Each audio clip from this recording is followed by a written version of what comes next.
Hello, everyone. Thank you for joining us tonight. I would like to inform you that this is a public event which is being recorded. There are also photographers and videographers who will be taking pictures. So if you don't want your picture taken, please politely tell them not to take your picture.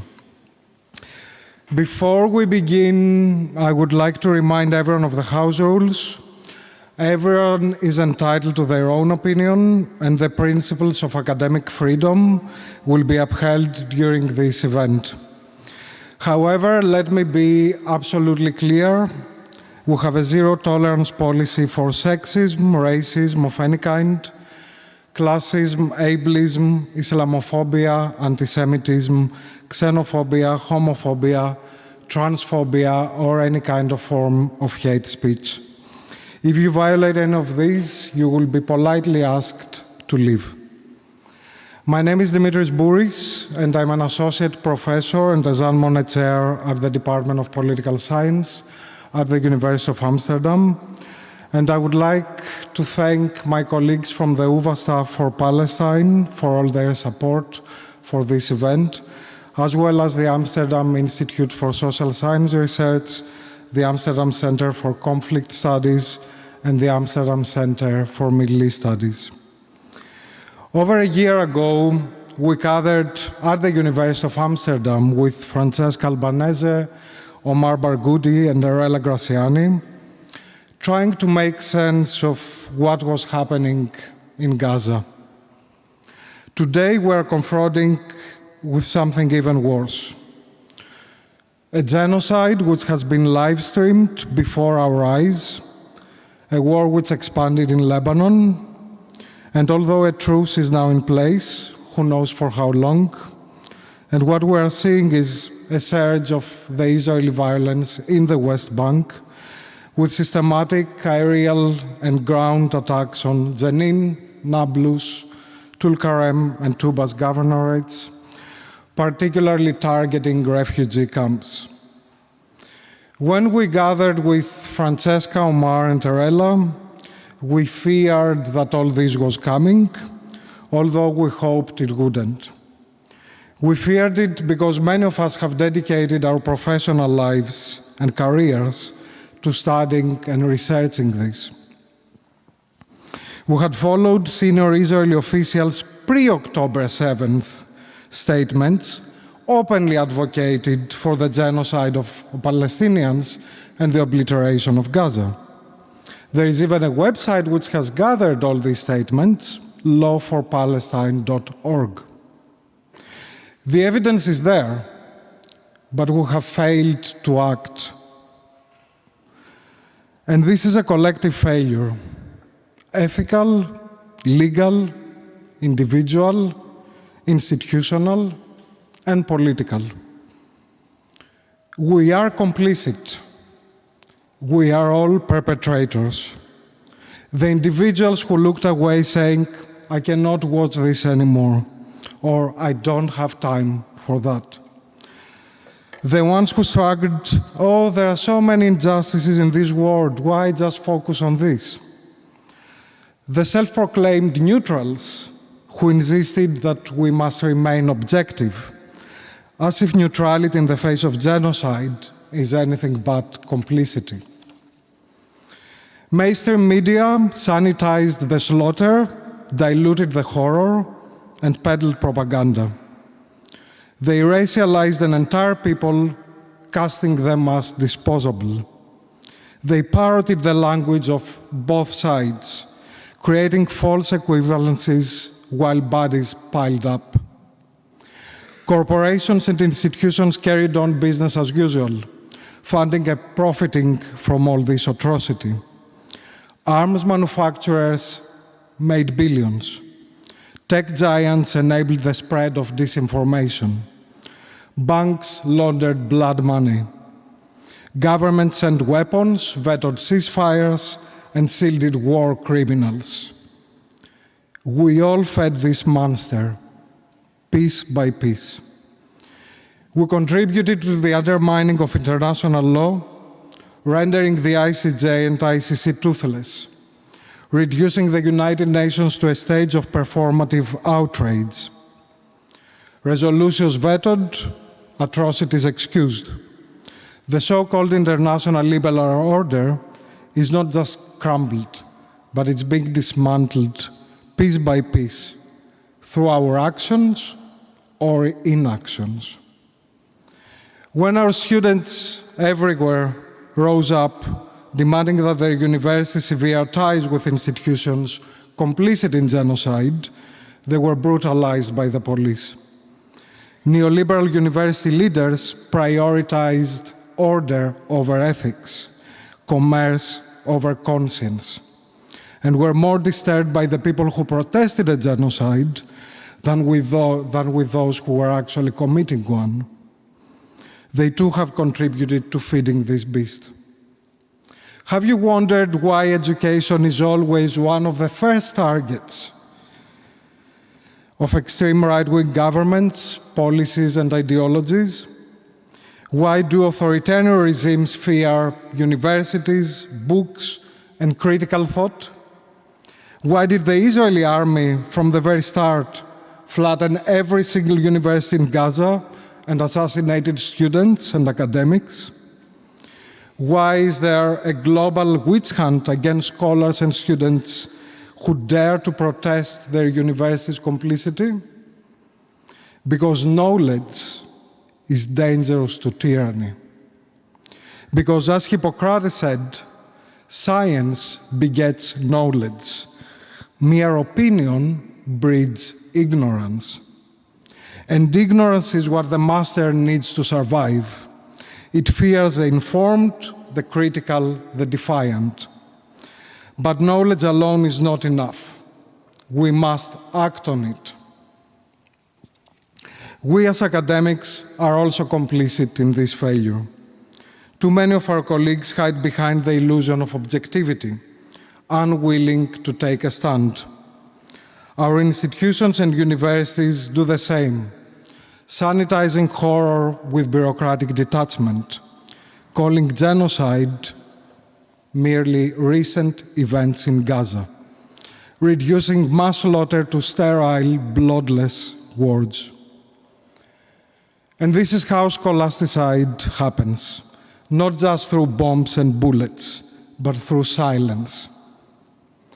Through the silencing of students and staff, through the suppression of solidarity, through endless debates about complexity, nuance, and reflexivity, as if intellectual posturing absolves moral responsibility.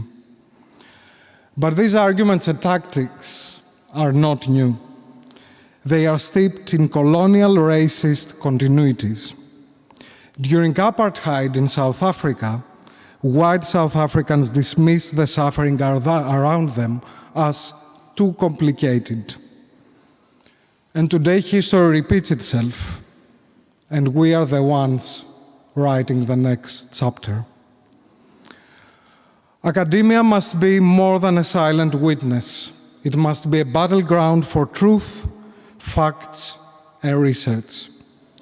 But instead of this, the administrators of universities have opted for discussions about feelings and opinions, thus going against the very nature of the core mission of the university, which is to produce knowledge based on facts and research, not feelings.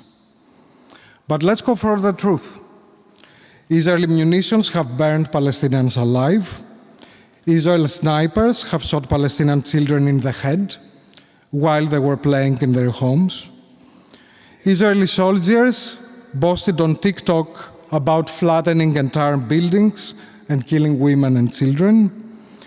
Doctors have been forced to perform amputations on children without anesthesia. More than 16,000 children have been killed, according to official numbers, although we all know that this number is much higher.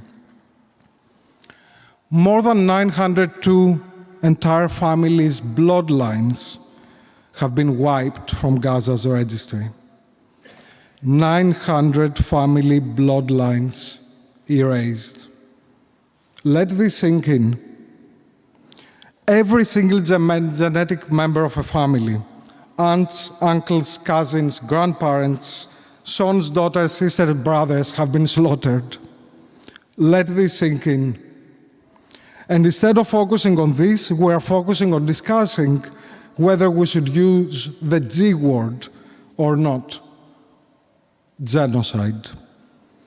If experts of international law, Holocaust and genocide are telling us that there is a genocide unfolding, with also providing extensive report with details, then why we are not listening to them? If you combine the verdicts of the ICJ, the United Nations, and the ICC, then Israel is an occupying apartheid state that is plausibly committing genocide and whose leader should be arrested. And this is not a political statement. It's just the interpretation of international law. Yet instead of confronting all this, senior leaderships in universities react to the word genocide by arguing that we should leave the semantics aside, hiding behind their white privilege and white fragility. Seeing our own institutions and colleagues failing to uphold core human rights principles makes the situation even more painful. Let's remember that human rights are protected and defended by taking sides, not by turning a blind eye. Human rights were not granted to any of us out of kindness. They were won through relentless struggles, from the abolition of slavery to decolonization, from the fight for women's suffrage to civil rights movements. It's a battle against oppression, demanding justice through resistance. Future generations will rightly hold us to account for moral bankruptcy, but they must succeed where we have failed, bringing forth a world where the existence of some does not justify the extinction of others, where international law matters and it is not just reduced to a footnote. The brutal suppression of dissent on campuses is a microcosm of the violence in Gaza. A war waged not just on bodies, but a war waged on ideas, on resistance, on hope, and the fight for human rights and justice. But hope is resilient. It lives in every Palestinian child who dares to smile under the rubble. It lives in our students who refuse to be silenced. And it lives in all of us when we choose to speak out, to act, resist, and stand against injustice. And this is where I want to express my deepest gratitude to all our colleagues from the UVA staff for Palestine, and to also our incredible students who, instead of merely being taught by us, they have become our teachers, showing us the true meaning of courage, solidarity, and justice. Thank you for your commitment. Thank you for your tireless efforts and your fierce allyship. Thank you for standing up. Thank you for speaking out, for refusing to be silenced in the face of injustice. Thank you for being such amazing human beings. I know very well that you are not here to listen to me, so I would like to conclude this with a very long quote from Edward Said, which perfectly encapsulates the responsibility of intellectuals. And I quote, "Nothing in my view is more reprehensible than those habits of mind in the intellectual that induce avoidance, that characteristic turning away from a difficult and principled position which you know to be the right one, but which you decide not to take. You do not want to appear too political. You are afraid of seeming controversial. You are afraid you want to keep a reputation for being balanced, objective, moderate. Your hope is to be asked to consult, to be on board of prestigious committees, and to remain within the responsible mainstream. For an intellectual, these habits of mind are corrupting par excellence. If anything can denature, neutralize, and finally kill a passionate intellectual life, is the internalization of such habits. Personally, I have encountered them in one of the toughest of all contemporary issues, Palestine, where fear of speaking out about one of the greatest injustices in modern history has hobbled, blinkered, muzzled many who know the truth and are in a position to serve it. For despite the abuse and vilification that any outspoken supporter of Palestinian rights and self-determination earns for him or herself, the truth deserves to be spoken, represented by an unafraid and compassionate intellectual. End of quote. Tonight with us we have one of these unafraid and compassionate intellectuals, a woman who refuses to be intimidated by power, a woman who holds institutions accountable with unwavering integrity, a woman who stands firm in the face of injustice, armed with facts, law, and moral clarity. A woman who inspires courage in others by embodying it herself. A woman who transforms outrage into action, silence into resistance, and complicity into accountability. Standing here today as a testament to courage, integrity, and the relentless pursuit of justice. Francesca Albanese, a warm welcome from all of us.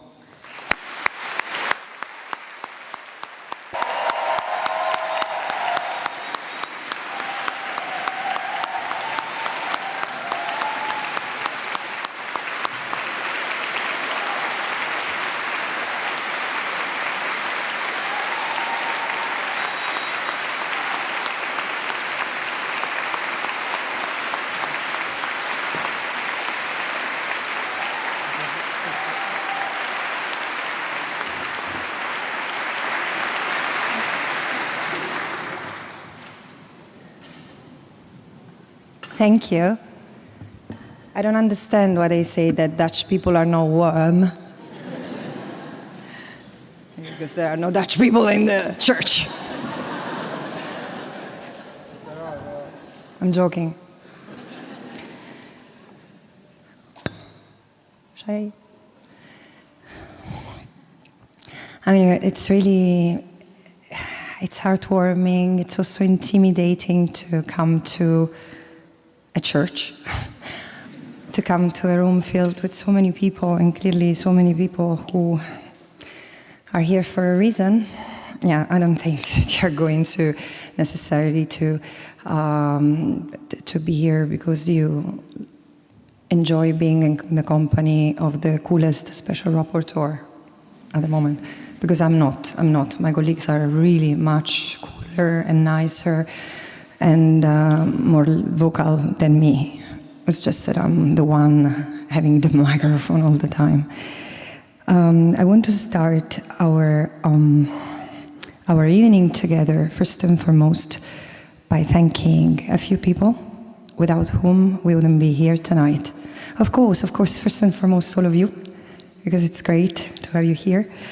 And the University of Amsterdam. There are so many scholars and students and the staff for Palestine. It's not easy to have everyone on board, so thank you for preparing for this evening. And of course, last but not least, the Monnet chair, and my dear friend Dimitris Bouris, and also my new friend Farid Farid, I'm so sorry. I'm so sorry. And no, seriously, Farid. It's the fact that I know that you have been running around the clock and doing the impossible to have us here, because, you know, even until this morning, we didn't know whether we would meet or not. And he's been spending the last night trying to secure the security. High security, thank you for protecting us from the crazy nuts. And yeah, thank you, Farid. I'm sure I would not forget your name anymore. Now let's start with the depressing account. I think I should be interrogated by Yura now. I don't want to give an initial statements about the genocide, because I think the people who are here have TikTok. And I think we should delve straight into the debate. What do you think? That's fine with me. Yalla. Do you want to sit or do you want to stay down? Yeah. As you wish. That goes. Yeah.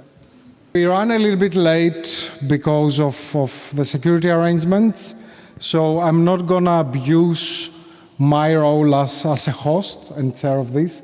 I do have some questions for you, but you instructed me very clearly that you want to have Q&A with the audience.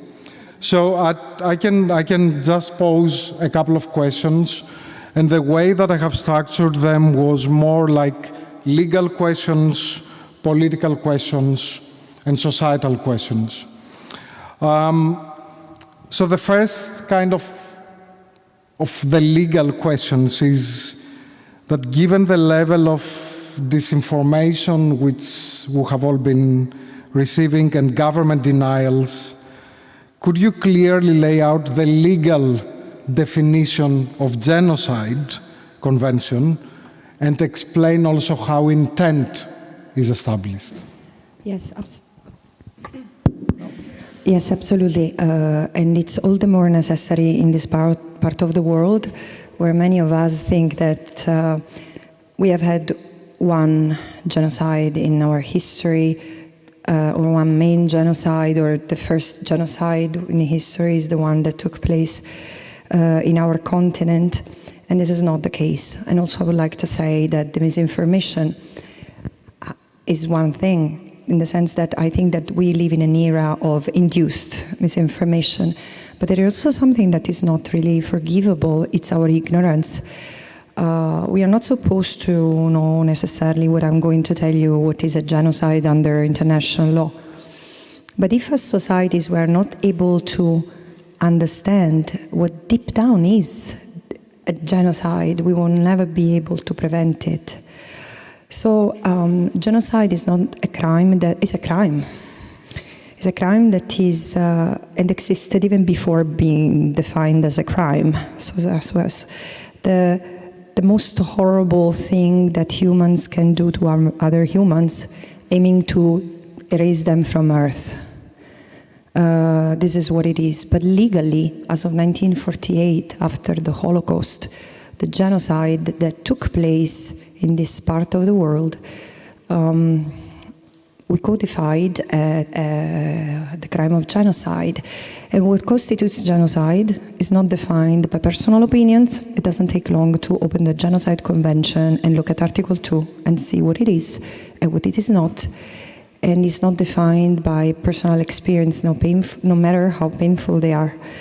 And what genocide is the intent or the destruction, the intentional destruction of a group in total or in part as such. So what matters is the group as such. What does it mean?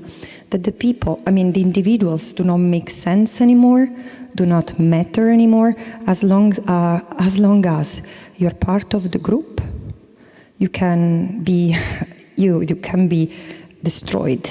And whatever belongs, makes your life possible, can be destroyed. This is the simplest way I can explain what genocide is under Article 2 of the Genocide Convention. But the Article 2 of the Genocide Convention also says how genocide takes place to be criminalized.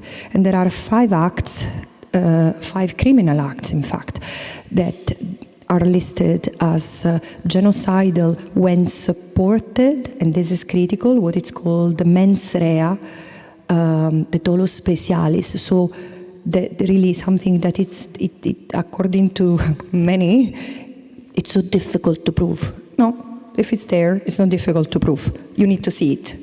And first, you need to know what it is, genocide and genocidal intent. So acts of killing members of the group, the infliction of the inflictions of severe bodily or mental harm to members of the group, and the creation of conditions of life that will lead to the destruction of the group. And here, mind you, you don't need to have the full destruction of the group. It's the creation of conditions of life that will lead to the destruction of the group. And then there are other acts like the prevention of birth, and the transfer of children. Now, why in 1948 the crime was codified as such? Based on history, and the person who coined the term genocide, who gave the world the term genocide, had something very clear in mind, of course, the Holocaust. He was a Jewish scholar, a Jewish lawyer, Raphael Lemkin, and it mattered a lot, his contribution, because he also knew that genocide is a process, not an act, and comes from afar, and there are stages of genocide, and there are certain patterns that allow to identify what genocide is. And this is why the Genocide Convention, restrictive as it was, because mind you, the group that can be genocided is to be a national, racial, religious, or ethnic group. So not political groups or not cultural. So the cultural dimension of genocide is not there. However, because for Raphael Lemkin, the idea of genocide was very integral to settler colonialism, because settler colonialism is like if it was carrying a dormant gene that was, like a venom that was released little by little. If you go to a land from the metropolis and take the land, remove the people from the land, abuse them, kill them, or do any of the acts that I've mentioned, and other practices, segregate them, mass displace them, etc., or deprive them of their identity, of their religion, and of their livelihood, or remove their children from the families to cut the bloodline. All this has happened. It has happened to the Aboriginal in Australia. It has happened to the Native Americans from the bottom of Latin America to the top of Canada. And so genocide is very integral, and in Africa and in the Asia Pacific. So genocide is really what accompanies settler colonialism. And this is why I said, look, I wrote 2 reports about genocide in the occupied Palestinian Territory, and in the context of the assault, the final assault launched after October 8 against the Palestinians locked in the Gaza ghetto, who, like any Palestinians, any Nakba survivors, because this is what the Palestinians are. If there is one thing that is true, is all Palestinians, including those you know, are either Nakba survivors or direct descendants of the Nakba survivors. And well, any Palestinian has been exposed to the systematic and widespread violence of Israel, and it became more furious. So let me just finish with one thing. And of course, feel free to ask follow-up questions. But, I've heard various arguments like in this part of the world, and I would like you just to be equipped to punch back when some of these not very reasonable, not very ethical arguments are leveled at you, or what you stand for. Like, yeah, but look at the numbers.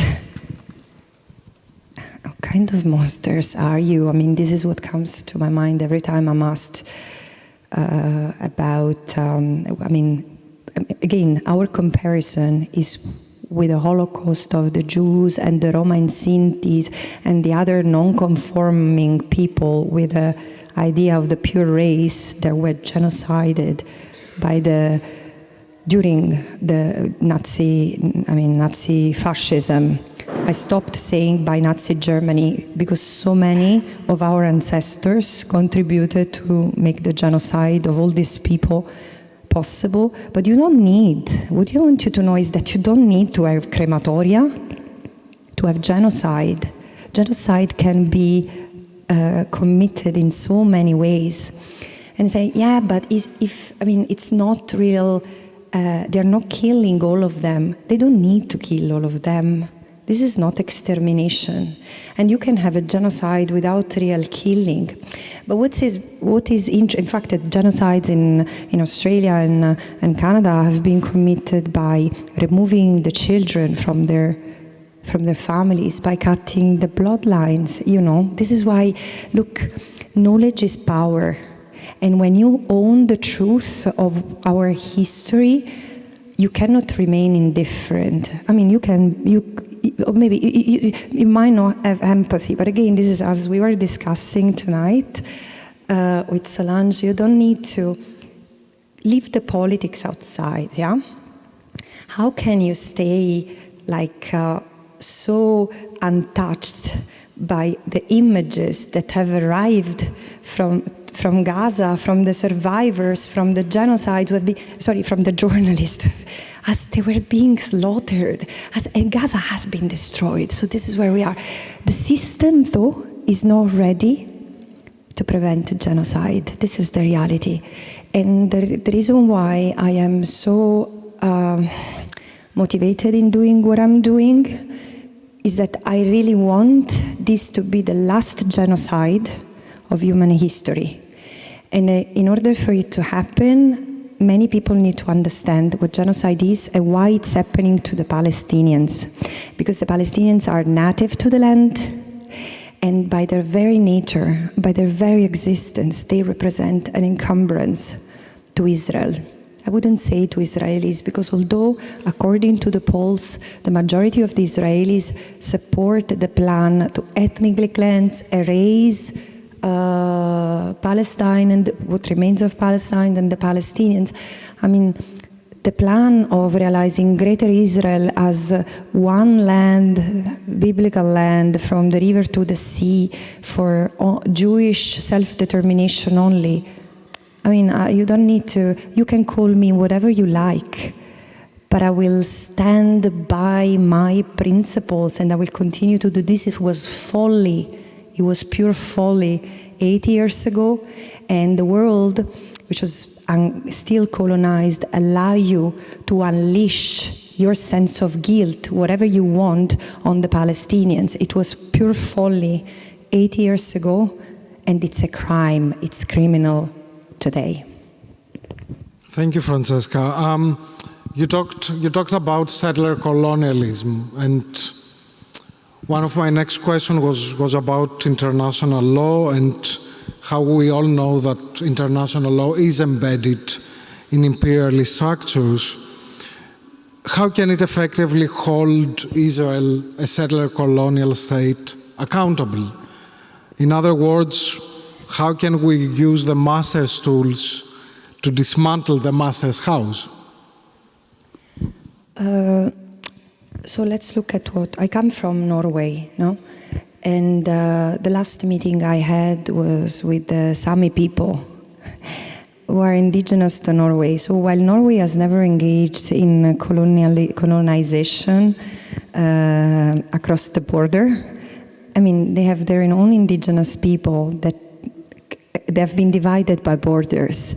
And so it's interesting because wherever you go, you realize that in fact, settler colonialism is reflective of a mindset that has traveled across time, and it has changed the shape. It's animated by supremacy by this idea that a group can dominate over the others and dispose of the other. It was so true centuries ago, and it has been true until the 20th century, and it's still very true for the Palestinians, because eventually settler colonialism is an uglier version, possibly, of or a more visible version of colonialism. Colonialism is taking the land, they're taking the resources from the native people, stealing, in fact, and for profits. Look at Congo. If it has got rid of its colonial presence, it has just changed shape and form, But Palestine is still a settler colonial frontier. So settler colonialism is when there is also a transfer from the colonizer, a transfer of people and forced displacement of the natives. I'm not saying that there are no Jewish people who were in the 18th century, 19th centuries in their part of Palestine, but the majority moved from Europe. And the problem is that it doesn't matter. I mean, they could have gone to Europe as migrants or as refugees. No, they went as part of a colonial project, and it's not me saying that. Please read Jabotinsky, Herzl, Chaim Weizmann, or Ben-Gurion. Read how many times the word colonialism, colonization, the colonial project in Palestine appears. So, and then they get sensitive because we say, and this is not over, because as of 1967, Israel has continued to expand its control over the little that remained of Palestine, the Gaza Strip, the West Bank, and East Jerusalem. Not only segregating, taking the land, moving in Israeli settlers, building colonies after colonies after colonies, which already generates violence, because you cannot expect that the people who are there are fine with you stealing everything they have. So they revolt, and as they revolt, they get legislations that make them a security threat, and they get arrested, and if they protest even more, they get killed. This is 57 years of life for Palestinians in the occupied Palestinian territory. And so Israel's settler colonialism has been very vicious because it is not about segregating the people, it's eliminating them from the land, erasing them from the land as Palestinians, because as I was saying, they are an encumbrance, their very presence with their rights they claim.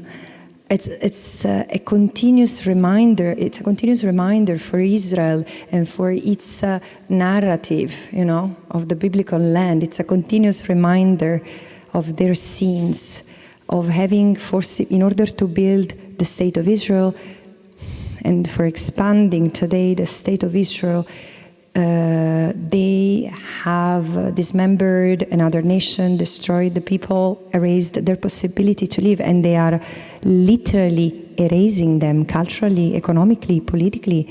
So the precursor of this genocide were clear, and other genocides in history tell us that there is always a kicking point where there is an excuse that is used. It's like the shock doctrine that Naomi Klein describes having been applied by the United States. So Israel took this tragic moment that October 7 was to amplify, to escalate its violence against the Palestinians.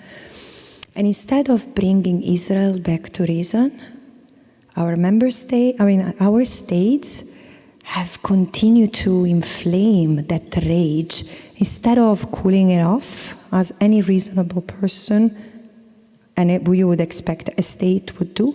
They have made a stronger circle around Israel, telling them, we are with you. And as Israel started slaughtering the Palestinians, because this war has been different from the beginning, here we were. And then 5 days after, after October 7, I wrote, mind you, this is going to be the largest mass ethnic cleansing of Palestinians.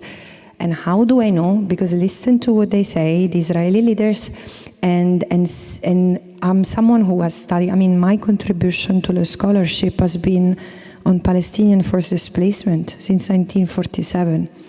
And from Palestine, what remains of Palestine, from the Arab region.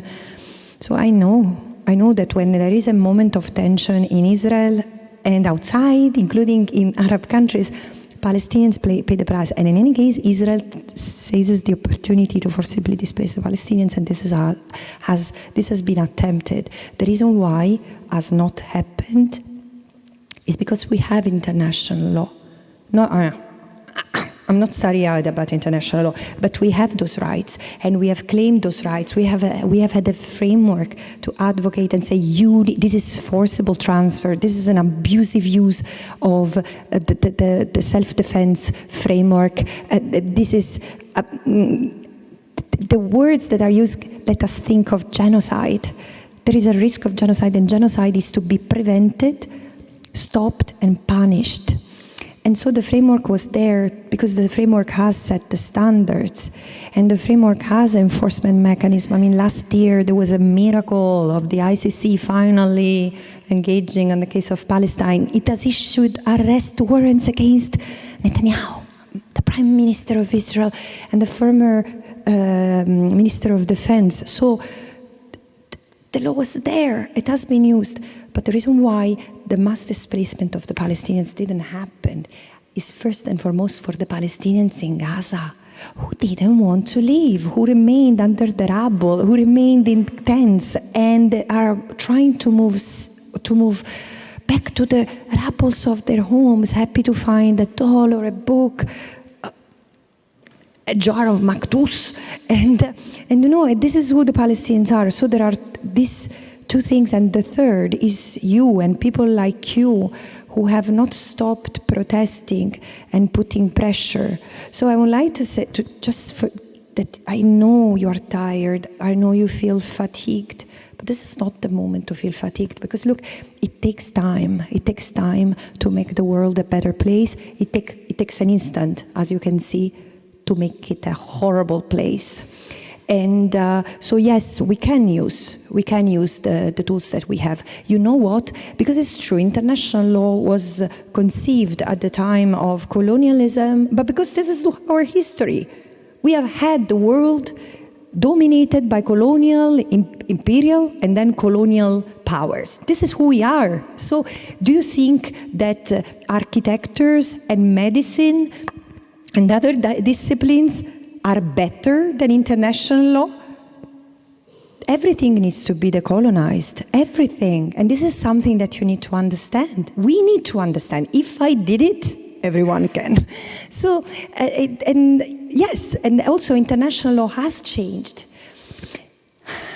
I insist, the slave trade has not ended because all of a sudden the traders became saints and decided it was absolutely obscene and depraved to do what they were doing to the people from the African continent. Or do you think that women had an easy ride in trying to get to equality and the right to vote? By the way, I heard that some of the parties who have been furiously attacking those who had invited me have even insisted that until some decades ago or a few years ago, insisted that women didn't have the right to vote. Cool politicians you have. I mean, I cannot blame anyone as an Italian. But yeah, and so there have been women. How many women have been locked in jails or in psychiatric hospitals? How many women have, and others from various gender identities, been killed, transfigured, or maimed or raped for standing for their rights? And think of indigenous people everywhere. It's not a coincidence that wherever I go, there are indigenous people who come forward and thank me, which is interesting. So I say, what have I done for you? And I say, no, it's not about us. It's what you say about Palestine. And it was interesting when I was in the US recently, in one of the really small protests, I always say there are more flags than feet the protests that are organized against the events that host me. So, but there were many rabbis who had come from other parts of New York and New Jersey. There were a lot. So there were those protesting and those in the room. And they said, look, we are here to thank you. We are here to protect you. You know, don't worry about these nuts outside. I said, yeah, it's okay. But they said, had at the time where our parents were being slaughtered, had there been more people like you, maybe history would have been different. And this is something that we need to remember. We are making the world incrementally better over time. But we cannot sit on that. We cannot stay quiet and say, I'm having such fun, because our rights are shrinking and shrinking and shrinking, because this is the system. And the system has made all of us more vulnerable and preoccupied with which phone we need to buy, which makeup and clothes. Trust me, I have those preoccupations too. But there are times where we need to put this aside. We are in time of austerity, and doesn't matter. We can be all more, a little bit poorer, sacrifice a little bit of our comfort so that another people doesn't have to lose everything. And the framework is there. We know what our rights, and the Palestinians and the Israelis who stand with the Palestinian rights are. And we need to make sure that those rights are realized. And this is going to happen only not because of divine intervention, but if we manage to change the system, if we manage to keep their pressure high. And it wouldn't be the first time that a revolution ends an atrocity. It has happened before, and that moment is now. You raised a lot of political things, and I will come back to them, but I want to stay within law. And I want to ask you about the legal obligations. Oh my God, the law is political. Find something in our life that is not political. Stop being so boxy. Actually, no, this is what I was saying to my students earlier. I see politics everywhere. For me, everything is political. But including, it's not a dirty word. It's okay. It's okay to be political. Political is the space we share. It's ours. It's not political party. That is the generation of politics. But we need to, seriously, we need to be political in the way we engage and we use the law. So I'm very happy to tell you what the law is, and in addition to your law professors, and which I'm sure are doing a great job if you are here, but also it's important to remind you why you cannot give up now. Because it's not by studying international law right now that the genocide in Palestine is going to end, and the crackdown on the multilateral system is going to be stopped. But I do want to ask about legal obligations. Legal obligations of... It's my favorite topic. Legal obligations of the Netherlands, the legal obligations of other EU member states, in general, state legal obligations under international law, and specifically under the Genocide Convention. Okay, so first of all, I have to say, much of what I'm going to tell you, it's something that I could have told you on September 2023, okay? This has been true for decades. So, Israel, what we know now, not only because Francesca Albanese or her predecessors have said it, Israel maintains in the occupied Palestinian territory an unlawful occupation for many reasons.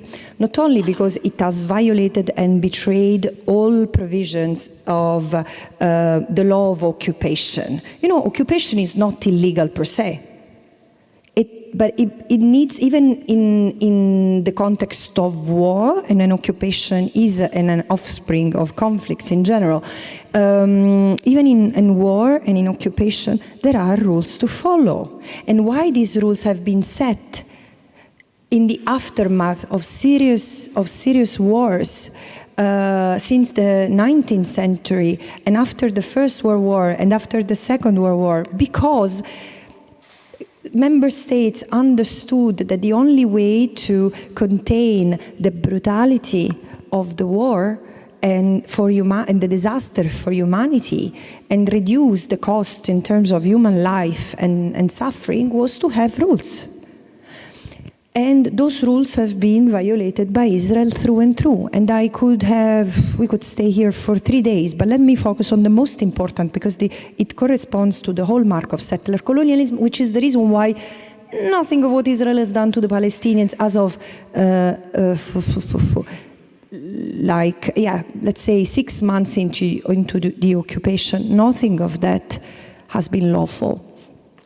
And this is why, I think in November 1967, with Resolution 242, the Security Council ordered Israel to withdraw its troops from the occupied territories.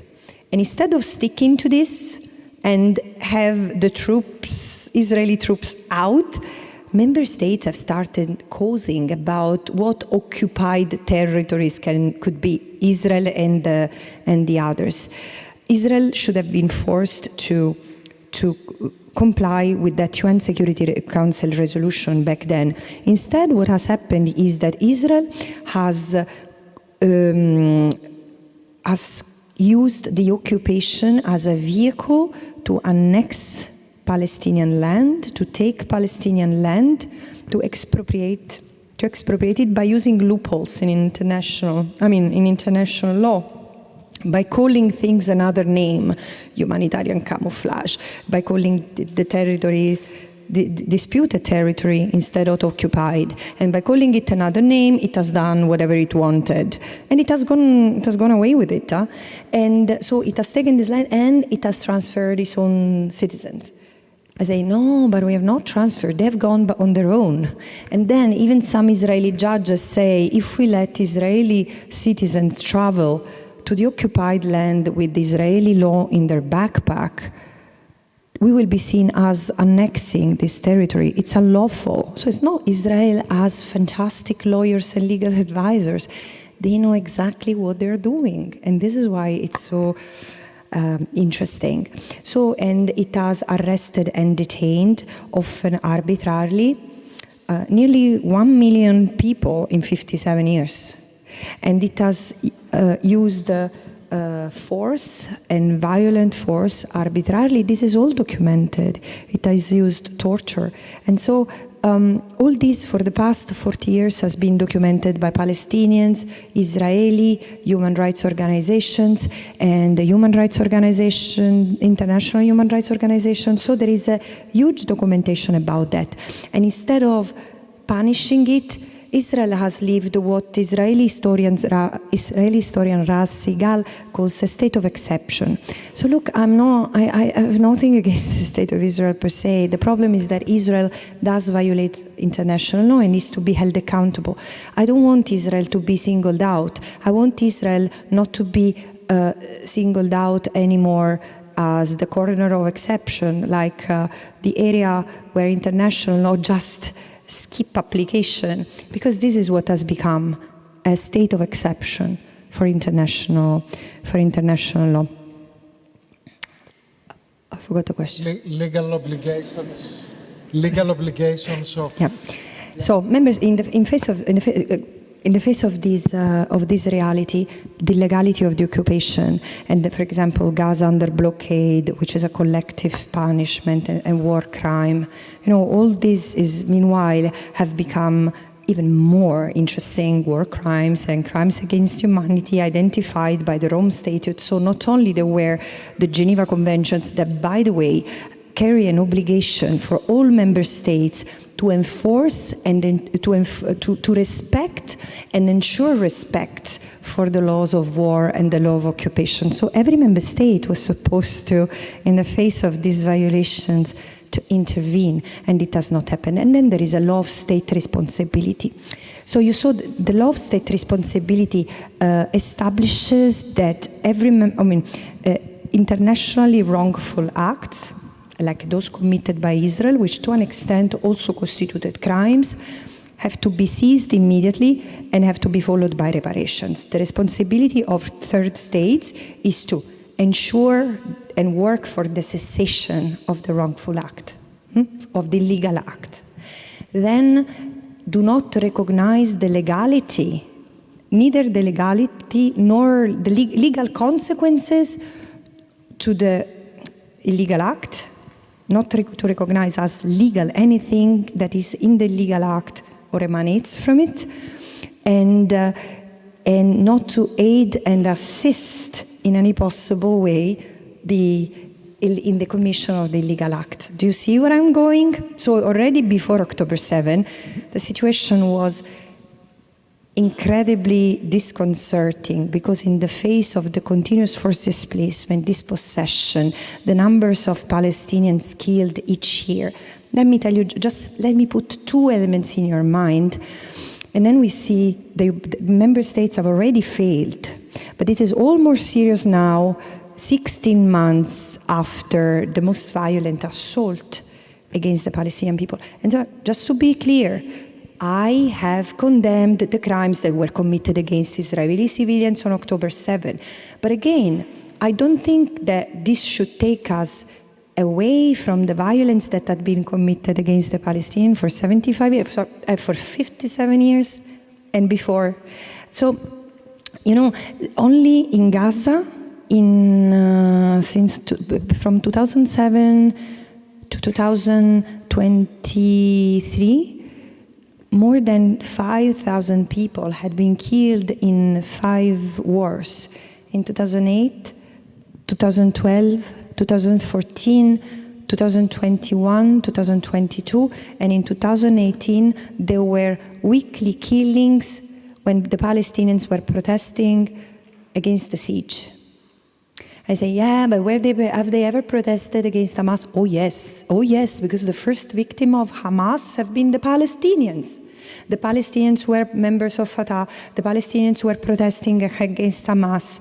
Those were protesting because they wanted a democratic process. And I know that because there was also an Italian there documenting, being the eyes and ears of the international community, surely of the Italian people from Gaza, Vittorio Arrigoni. He was killed. He was killed by the Palestinians, by one of the groups operating them. So, there was violence, and the Palestinians have paid the price. And again, so member states had obligations, and civil society have tried to call on the attention, but there was also the wrong approach. Let's take a moment to do a bit of self-introspection. Since I became a special rapporteur, just in the period, the 16 months between when I started operating until end of September 2023, 460 Palestinians and 50 Israelis had been killed. And while Israelis were killed by Palestinian assailants, the Palestinians were killed by the army and the violent settlers, and meaning armed settlers. The number of ideological settlers in the occupied Palestinian territory has grown after 2025, the disengagement from Israeli disengagement from Gaza. And so people like me and my predecessors as well have been warning of the increasing violence in the West Bank, and no one in this part of the world seemed very concerned or ready to take action. Yeah, they were condemning, and no one was taking action. Then I have understood why, because they don't care. They don't care about the Palestinians. They don't care. Because they, again, as with Solange we were discussing, take out the politics. How can you stand in the face of all this? It's because you have no empathy. You cannot empathize with the Palestinians, as you could not empathize with the Jewish people 100 years ago. And you cannot empathize today with the new outcast, the Arabs among us. Oh my God, they are all over. And the ones coming from the south. We can't. We don't empathize. We don't see. Guys, Orientalism as that giant, that intellectual giant that was Edward Said, the elegant way that he had to call out our racial bias. I mean, it's real. It's in our DNA. We cannot get rid of it unless we cure it. And there is no best way to cure it than knowledge and humility. And so the responsibility of states today are even stronger in the face of a genocide. And I know, there is no court ruling say that it's genocide. Not really. It's true, there is no ruling. That's okay. You know what? Because the genocide in Australia was not, it was not concluded by a court, the International Court of Justice, no. And technically, not even the genocide that we committed against the Jews and the genocide of the Aboriginal people or the Armenian, and you say, no, because there was not the International Court of Justice. Well, there was the predecessor, the International Court of Justice. And again, these are not even the most important element, because a lawyer would say, full of good reasons and common sense, a lawyer would say, you know what? There is international jurisprudence, restrictive as is, it's there. And even if the ICJ is very conservative, look well, read well, because it has said something very important. That the court has reminded us in the case, there are few cases that have been resolved already. The genocide in Rwanda and the genocide in former Yugoslavia. And two cases, Bosnia versus Serbia and Croatia versus Serbia. And in one of the two, I think it was Croatia versus Serbia, no, Bosnia versus Serbia, the court said that member states have an obligation to intervene when there is when there is sign that a genocide might be committed. They have an obligation to intervene and prevent it. I understand that you say, and why should I intervene, me, the Netherlands? What do I have to do with that, apart from the fact that The Hague is the capital of that hosts the ICJ and the ICC? Just, in Italy we would say, just for your face. It's a face-saving thing, say something. But I don't want to talk about the Netherlands. I don't want to put you on the spot. Because otherwise the fragile male ego parliamentarians that you have in your country get offended. Tell them, you can tweet it, I'm fine. And what I wanted to say is that there are obligations. This means something real, something concrete. And in January last year, on the 26th of January, the International Court of Justice didn't conclude that it was genocide, but recognized the risk. Let me use the right words, otherwise people say, he didn't say that they recognized plausible risk for genocide. Okay, they recognized the plausibility of violations of the rights of the Palestinians protected under the Genocide Convention. Okay? And they ordered provisional measures to Israel to let aid in, to stop committing acts that could lead to genocide. Sorry, we lawyers are really notorious to make things complicated. And so had Israel abided by these provisional measures, the carnage would have stopped there. And instead, not only they have not stopped, but member states had followed suit. There is another case for genocide, not just South Africa versus Israel. There is another one, which is even more interesting. Nicaragua versus Germany, that not only has the record of being the state that has committed two genocides in the same century, in the same span of half a century, in fact. Now it's brought to justice for being complicit with genocide, supporting the genocide, because you know that the United States and Germany together account for 95% of the arms transfers to Israel. And so they have their footprints to be gentle on the genocide, on the plausible genocide that is being committed in Gaza. But I know something more, because I've been investigating what has been happening in Gaza for 15 months, 16 months now. And it's been atrocious. The reason why I make jokes is because it's become a tactic to survive, not to lose it, because we are human beings, and I was not prepared. I was not prepared to all this.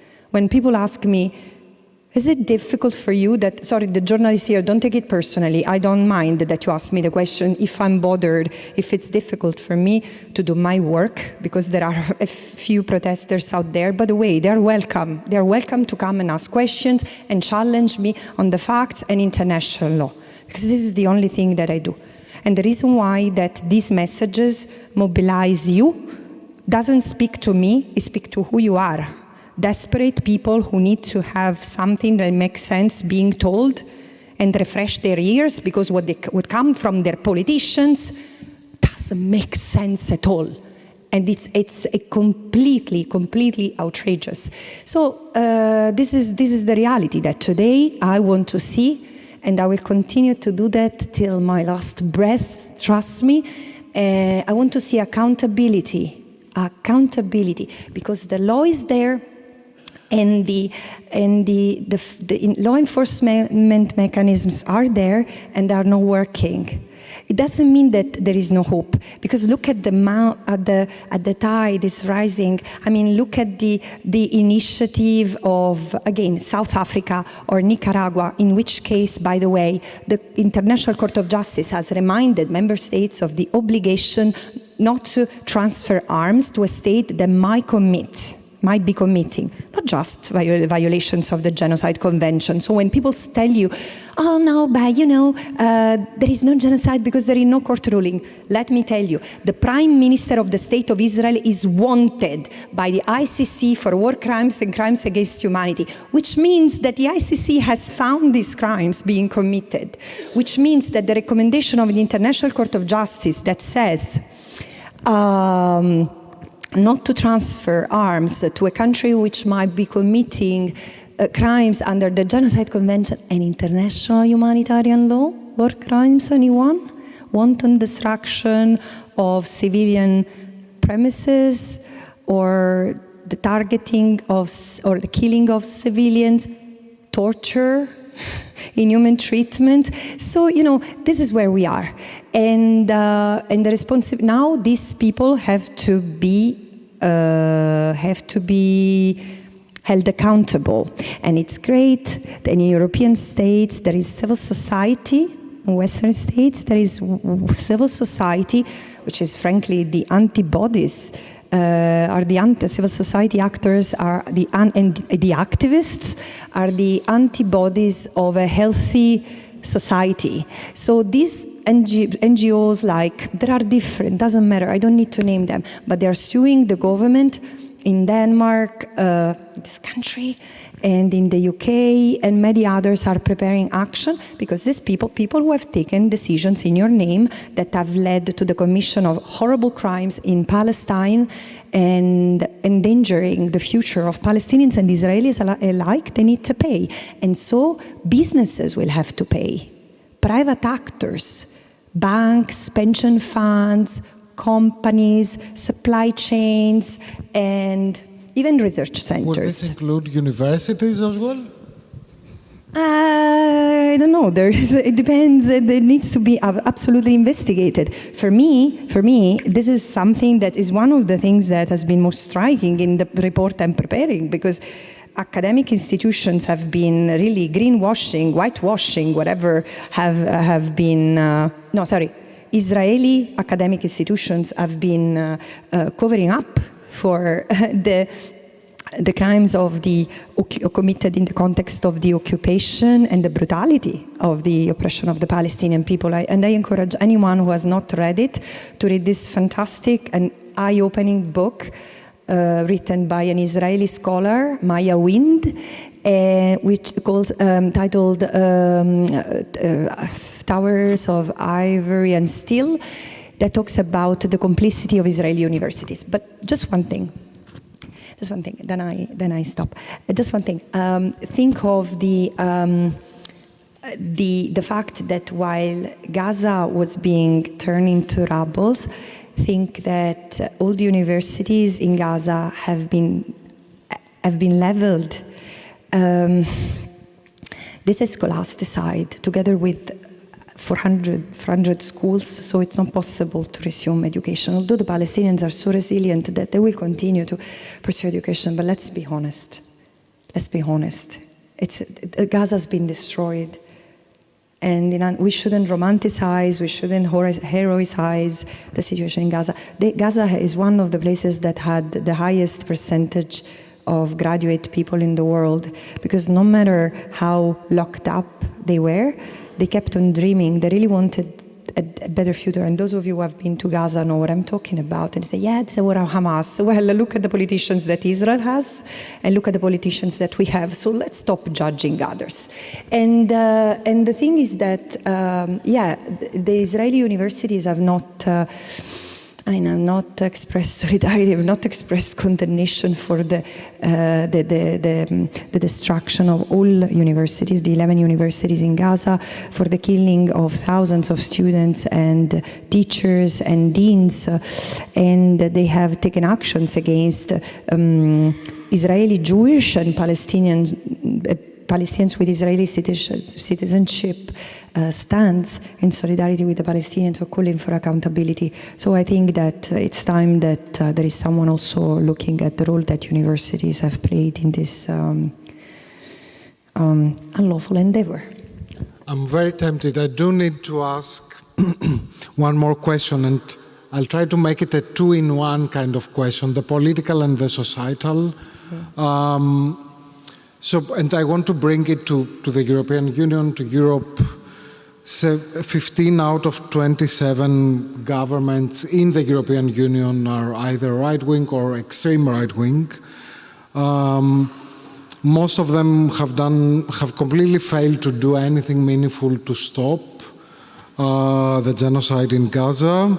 And not only that, but they have also supported it in different ways, whether politically or practically. And as you are someone who I appreciate tremendously, also in an intellectual way and in a political way, I do want to ask, what are your reflections of where do we stand politically? Are you as scared as I am? Because I feel very scared of where we stand politically. Or are you not? I wouldn't describe the feelings that I'm harboring now as, of course I'm scared, but what I have more is clarity that we need to act. We need to know what's happening, because I don't know, as a person, I'm someone who tends to have cold blood in times of crisis. My children have an asthma crisis, my husband faints, and I take care of the child, you know what I mean? And the same thing with a world which is completely, where the multilateral order, that, let's be honest, it does not serve everyone, especially outside our part of the world, outside Europe, outside the West. And so it's not perfect, it is to be improved. But this multilateral system is now really being crushed, and by those who have used it to the fullest, and now they don't need it anymore, so they are just trashing it. Of course I'm scared. I'm scared by the fact that despite we are many of us seem not to care. And they are scared, but many, including political leaders, are like, a rabbit the rabbit can be anything, a deer. Let me say a deer, because otherwise the rabbit sounds judgmental. But no, a deer which is light struck in the middle of the road when the truck is coming. This is how the political system seems to be reacting. Now, there are some signs of really moral clarity in our political establishment. There are 79 countries which have expressed support to the International Criminal Court, which is good. It could be worse these days. There are other countries who are really quietly staying silent to see where the wind turns and say, let's hope that the US doesn't realize that my people are making noise.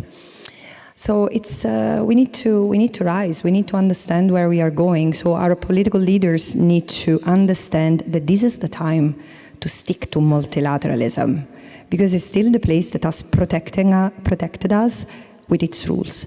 And probably this is the time for morally principled or anyone, frankly, who doesn't want to get attracted in this in the stifle, really, that the US seems intended to provoke, which doesn't protect anyone, that the US itself and Israel, because it's so, I mean, the bond is strong. But look at Canada and look at Denmark. I mean, I was in Denmark a few days ago, and then in Norway, and then here. This is why from time to time I lose the train of thoughts, because I'm tired. But however, the thing is that even the Danes all of a sudden are worried, you know, because this is the thing, no one is protected, no one. And this is why probably the opportunity, where do I see the silver lining, is that this is the moment to cut the chain of dependency on the US, to emancipate ourselves. Look at women and other people emancipating themselves from patriarchy, where might makes right. So member states should emancipate themselves. Does it mean kicking out the US from the UN? No, I think that they will walk out of the UN with their feet if they continue this way. However, meanwhile, we need to build new alliances with member states who are more principled. For example, right here in The Hague on the 30th of January, 9 member states made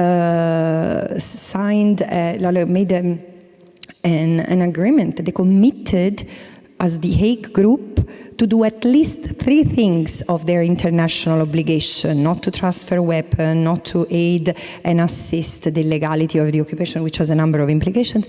And they said no arms, no harbor, and toward Israel, and accountability, justice for those who have committing crimes, at least in the past 15 months. And this is a start.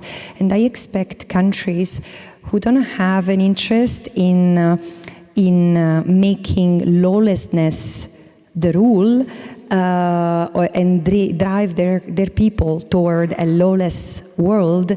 I expect that these countries rise up, build alliances with other states from other parts of the world, because this is also a way to turn the page of the past in a more dignified way than preaching sermons about how precious human rights are, as we have been doing, lecturing the Global South about freedom of expression and freedom of opinion, etc., etc., etc., rights that we have crushed day in and day out over the past 15 months. So this is how they say, in a nutshell, we are in between, we are at a crossroad in between, as I often say, the abyss and hope. And the abyss is very close. We need to step back and do the right thing, and following in the basic rules that we have in international multilateral order is a step away from the precipice. Thank you, Francesca. I think people have been waiting very patiently to ask questions, so I would like to open up the floor. I'm Greek, but I'm very German when it comes to time, so please... Nobody realized. So please make sure that your questions are very spot on and brief, and you don't take 5 minutes for a monologue rather than a question. And let's collect some of them, if that's okay for you. Yeah? So we can collect a couple of questions, and then we can come back to Francesca. I saw a hand rising there, and one here. You need the mic. You can get my mic. Thank you, Francesca, for the organizer for this event. I am a PhD student in mathematics, and as a mathematician, I really appreciated your report on anatomy of a genocide, because you give a definition of it, and with numbers and implications and facts, you prove that what's happening in Gaza matches the definition. So I really appreciate this. Briefly, my research is about uncertainty quantification, which is an essential tool for assess the reliability and the accuracy of predictions made by computational models, including AI models. So around a year ago, I was really terrified and also fascinated by reading about the algorithm Lavender, which is the AI enabled exactly, which identifies this. So maybe the question that I started to ask myself is, what does it mean to be an academic researcher during this genocide? And whether the academic world is really willing to learn from experts in the field of human rights and use the academic network to take action somehow. And if you have any type of advice for young researchers. Thank you. Thank you. There was another question there. Yes. I always start from the left, but I'll come to the right as well. Is it a political statement? I didn't say anything. Okay, fair enough. Yes? Thank you. I wrote it down, so it will be short.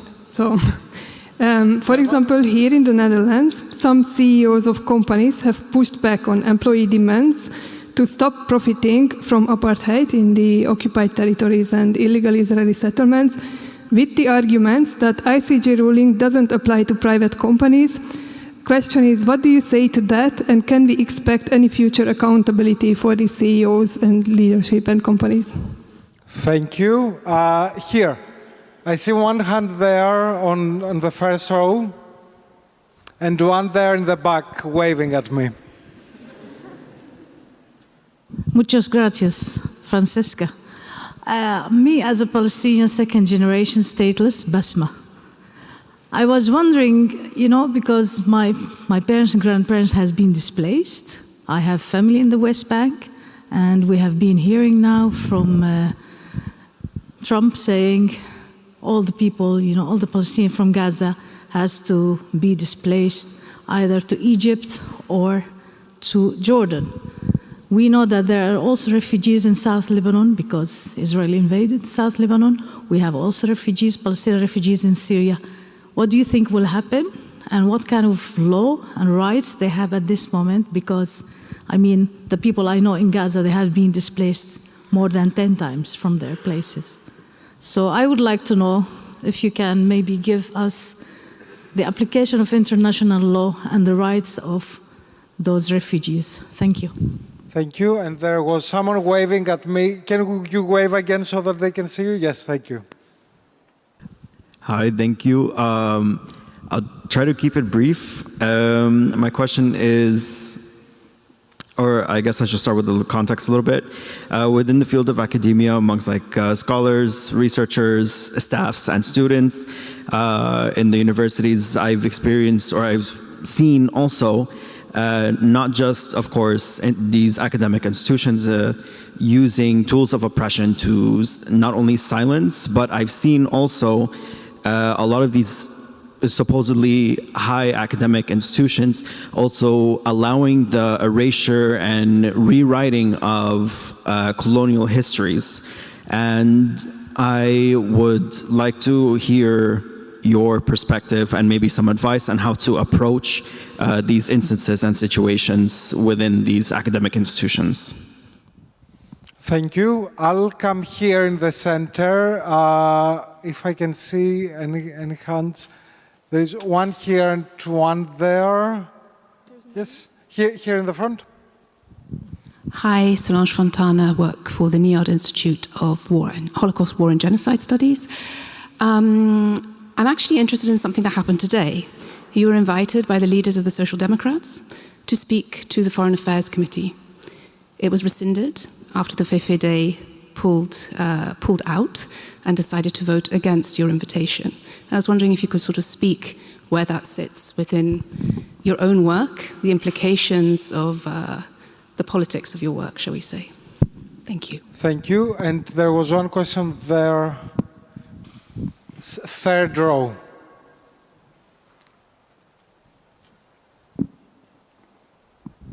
Hi, thank you so much for everything, but also for tonight. So my question is, in light of Trump's recent crescendo, and their enforced effort to ethnically cleanse Palestinians and forcefully displace them once again, and the whole Riviera type of plan, I was wondering, since you also brought up time and again that we have to be committed to international law, are there legal mechanisms under the UN Charter and international law to authorize, or would it be also a good idea to authorize a peacekeeping force in Gaza at this point in time, especially as Israel and the US, of course, are going to oppose it? But I just wanted to hear your thoughts. Thank you. Thank you. And moving to that row, I see on the very back someone is waving. There's another question here, if that's okay. If it can be very quick. Very quick. It's about accountability for the media, actually, to journalists in Israel, but also in our countries, be it Germany, on the misinformation that is happening, and how can we take them accountable? Thank you. Thank you. So there is someone there in the very back. Can you wave more so that they can see you, if you can? Yeah.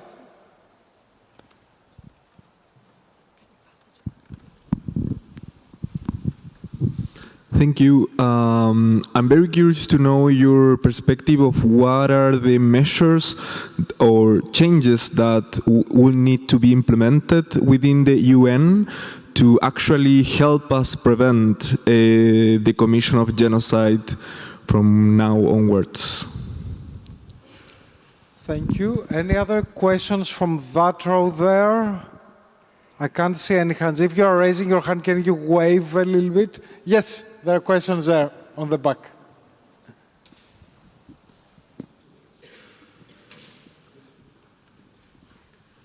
Okay, I'm gonna ask a question about the UN. Kofi Annan declared a couple of years ago that the goal, he has a goal to end the UN imbalanced treatment towards Israel, actually.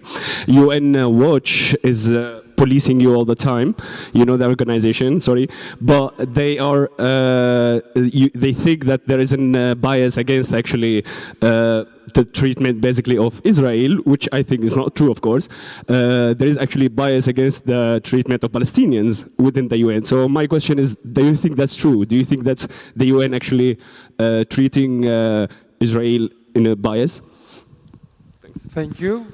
And then we have this final row. Usually I would leave this very right-wing row out, but I hope that you are not, I'm not going to judge you just because you are sat there.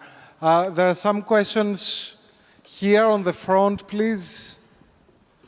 Hi. I was just wondering, so with the international legal order as we know it, how can we foresee a future where we can decouple accountability for Israeli actions and American consequences for those who hold Israel accountable? Thank you. And there is another question there. Fourth row. You go first. Oh, okay. Hi, thank you so much for speaking today. It's really refreshing, and I think after 60,000 deaths, it's the bare minimum, but it's not the standard. So thank you so much for that. I'm studying at the University of Amsterdam, doing my research master's, and I'm also part of the students who are trying to enable action. And I think the bridge between the UFA and the United Nations are these liberal institutions. And there are so many conflicting voices within these liberal institutions, critical ones, not so critical ones, really repressive ones. And I believe my question is, what advice can you give for moving beyond the symbolic gestures and enforcing critical learning into practice? I think this question has a lot of relevance to students here. I just sometimes become very wary about how feasible this reform we speak of is that we so desperately want. Thank you. Thank you so much. Francesca, you have 12 minutes to respond to all these questions. You'll be surprised. Let me see. Start counting. So, look, there are 3 questions on the academia. I think that the role of the academia has become, the academia has put itself in the spot to be reassessed and scrutinized, because from places where to offer education and to create, not just to share knowledge, create knowledge and critical thinking, and okay, there is the colonial footprint, etc. But what has happened recently, it really runs counter whatever academia represents. And not just because it has continues to constantly fail to educate every one of you. I wish I was still in university, but however, everyone about in a critical fashion about the root causes, and also the colonial reality that is not undone, but it's also crushing the academic freedom of scholars and students alike. So it's up to you. I mean, guys, I mean, things get changed not by inertia.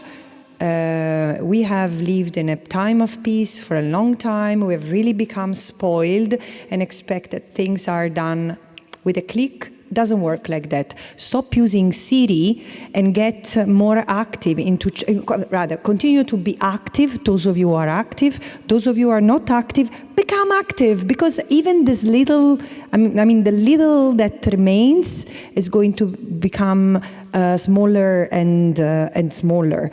And how to approach them? Keep on, again, look, I'm not a guru, I don't have the crystal ball, I'm just a lawyer trying to make sense of the world that we live in. And again, what I think makes sense, because this is what the lawyers think through a legal brain, so I'm already a bit out of the box with all the creative thinking out there, but how to make things better? I think by not being silent. By not being silenced, because the way the entire system treats us is not respectful of our dignity and our choices, and this is a problem. Of course, businesses are as accountable, no, I wouldn't say as accountable as member states, but are accountable as well. And not only because of the guiding principles on business and human rights, which businesses would say they are not binding. Well, the ICJ advisory opinion on the case of Palestine, premised upon non-derogable norms of international law like self-determination, not only says that businesses cannot aid and assist in the legality of the occupation, but this is a precedent that can be used in other cases, like Congo, for example. You know, we need to use the law. And I go to the point of what can happen from within. Please do not idealize the United Nations. It's a great place, it's a great organization, and it has an important mandate because it's the public assembly that we all need, where member states go and decide. It's a platform, though.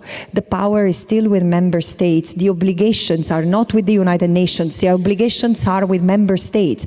And the problem is that international law is great. The framework is good, but is as strong as the will and the capacity of states to enforce it. So the power is here. The power to make the change is here. We are very lucky because we have the rules, so we have something to hold them accountable. The work for us has already been done. The work upon us now is to make the law respected, and this is why the courts, domestic courts, regional courts are becoming more and more relevant to advance justice. Remember this, because in a moment of despair, I was sitting, I can't remember which country, in recent weeks I was probably in Denmark, sitting in Amnesty International's office, and all of a sudden I was looking at the wall, and the wall looking at me told me through a flyer which was hanging there, first they ignore you, then they laugh at you, then they attack you and want to burn you. And then you win. And this is the thing. So you can win, but you need to be part of the struggle. Okay. What the U.S. It's outrageous what the U.S. is proposing, what the American president is proposing.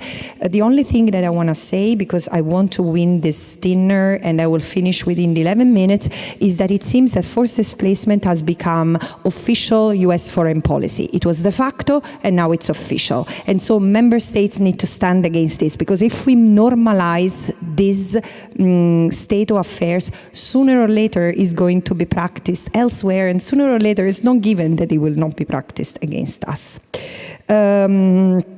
Sorry, what laws we have in place to protect the Palestinians? I think I've said it. There is international humanitarian law, human rights law, the Apartheid Convention, the Genocide Convention, and they are not alternative. They need to be interpreted all together. It's in the wholeness and in the togetherness of all the international instruments that shines the protection of the people, Palestinians, Israelis, and others. Can a peacekeeping force be sent? No. Not should. Yes, it should. I've been asking for it over and over and over, but it cannot be sent without the vote of the Security Council. So, how to hold media accountable? Sorry, no, this was the answer.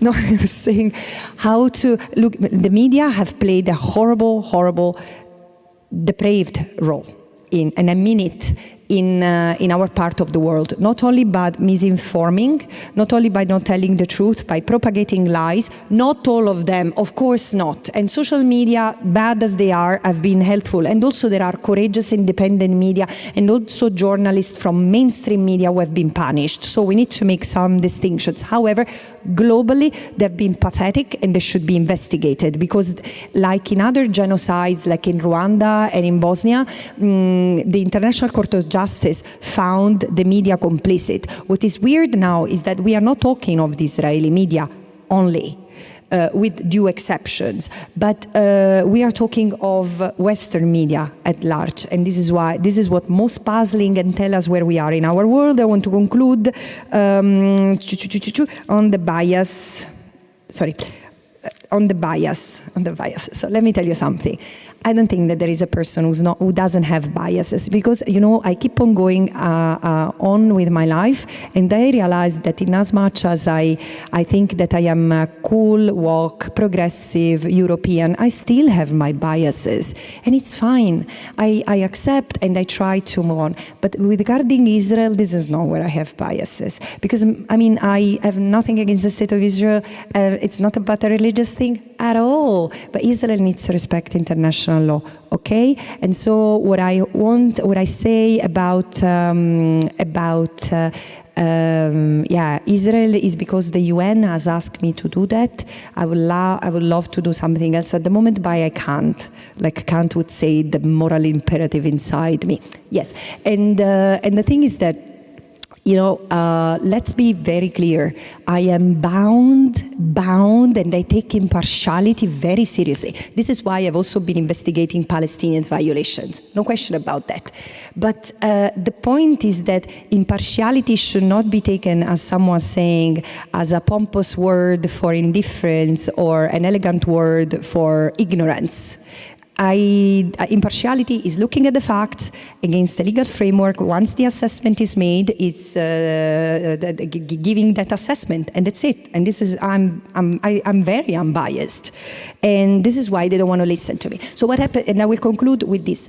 What has happened in the Netherlands is that a party invited me, because it's a minority party, had needed another vote, so convinced someone from the government coalition, which eventually came under attack by the lobbies that you have in this country.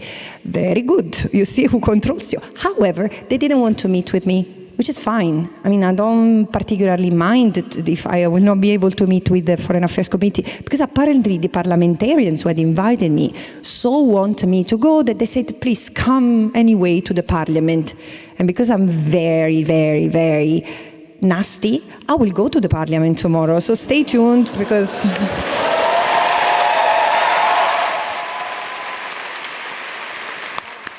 How many minutes? Very good, yeah. Very good. sorry. I know, didn't answer your question.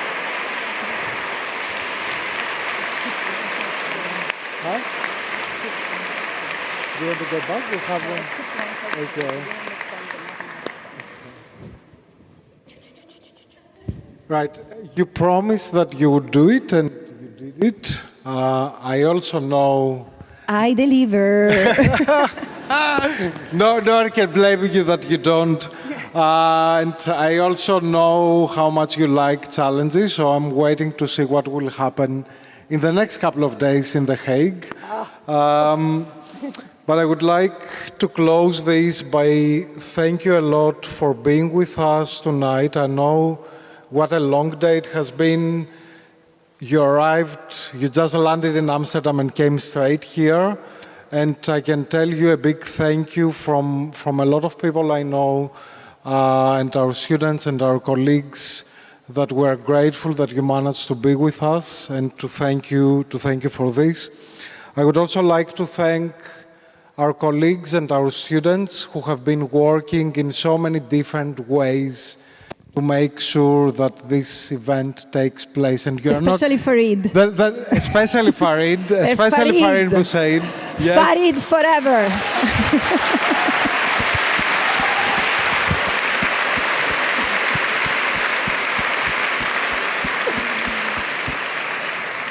But also to everyone else at the university level and at the faculty level, and who try to make sure that you're not cancelled from us as well. So let The Hague miss you. At least we didn't miss you, and you're here with us. Yeah, I wonder why this is an event organized by the people at UFA, and we are meeting in the church. Am I the only one that was? Is it fishy? That's a long story, Francesca. Thank you, church. Yes, but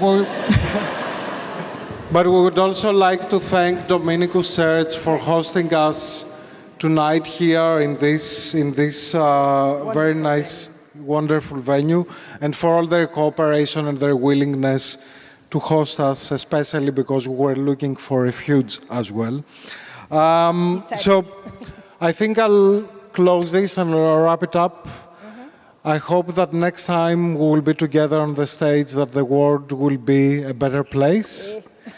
He doesn't want to see me anymore till the next life. But thank you all for everything you have done and for everything that you're doing, and for coming here this evening. Thank you. Thank you all, really.